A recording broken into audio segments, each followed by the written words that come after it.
Amongst the most misunderstood and abused terms and concepts of Islam by both non-Muslims and Muslims alike is the Sharia law. The term Sharia linguistically originates from an Arabic word which means a path that leads to a watering place. Figuratively, the term refers to a clear, straight path. In the context of Islam, Sharia law translates to mean divine legislation, a legal system, the law of Islam.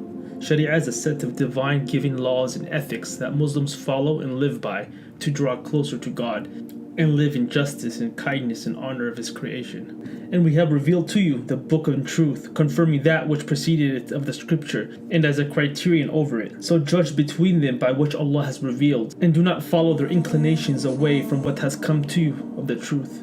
To each of you we prescribed the law and the method. Had Allah willed, He would have made you one nation, but He intended to test you in what He has given you. So race to all that is good. To Allah is your return altogether, and He will then inform you concerning that over which you differ. Quran 5:48. The Sharia provides the legal framework for a healthy foundation and a functioning society. The religion of Islam incorporates a set of rules and regulations that will protect and preserve the rights and freedoms of individuals and society. It is a doctrine concerning with justice, equality, and respect to all.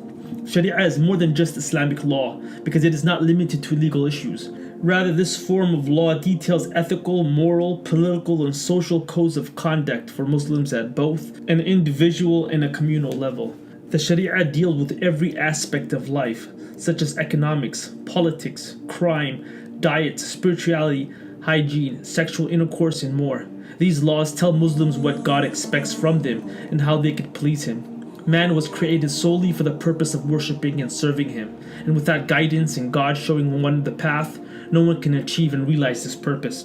These laws tell Muslims that which is permissible for them to do, eat, drink, how to dress, how to sleep, and even how to relieve themselves. These laws also outline that which Muslims are not permitted to do.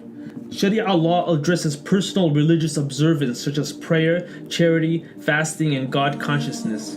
The Sharia is also concerned with worldly matters such as paying alms to the poor and needy, being good to one's parents, business affairs, inheritance, and marriage. These laws and ethics encourage Muslims to be God-conscious, kind, respectful, merciful, generous, and compassionate in all ways. A Muslim is one that submits, acknowledges, and understands that Allah the Glorious knows what is best for him, so he follows His laws.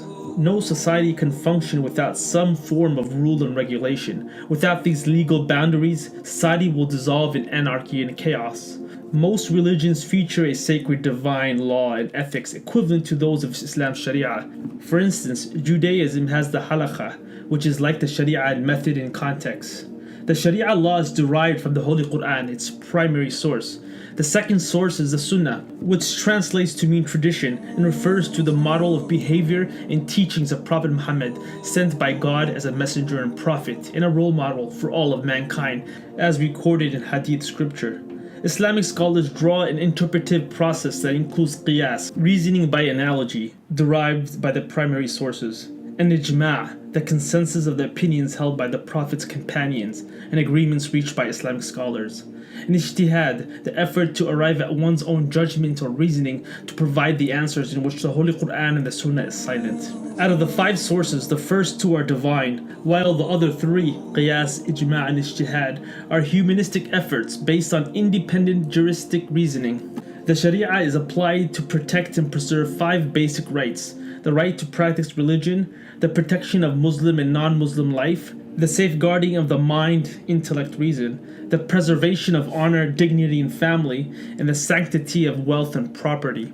The ultimate aim of Sharia is to secure the welfare of humanity and establish a righteous society. Since the Sharia is concerned with the protection and preservation of rights and freedom of individuals and communities, the law as a body must contain rules, regulations, and punishments for misdeeds. Islam imposes laws and punishments on those that transgress. To preserve life, Islam prescribes a law of retribution. To preserve the mind, Islam prescribes punishment for drinking and the use of intoxicants. To preserve family lineage, the faith prescribes the punishment of fornication, and to preserve wealth and property, Islam prescribes the punishment for theft. At a state or national government level, Sharia is not synonymous with criminal law. Some people falsely equate Sharia with criminal laws, which are centuries old. Laws that impose specific punishments for major crimes like killing, adultery, or theft, such as cutting off of the hand. Whereas Sharia addresses these national laws, these regulations form only a small portion of the Sharia and can be applied only by an Islamic state or caliphate, which Muslims maintained in their homelands for most of their early existence. These laws impose a process of prosecution nearly impossible to execute.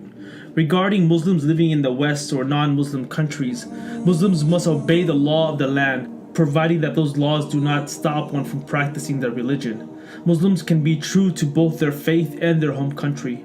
Muslims cannot enforce Sharia or Islam to anyone who does not wish to follow them. Muslims seek merely to follow Sharia in the context of their personal and spiritual lives. There shall be no compulsion in acceptance of the religion. Quran 2:256. Our Prophet narrated, "Whoever guides another to a good deed will get a reward similar to the one who performs it." So please like, subscribe, and share this video. Assalamu alaikum.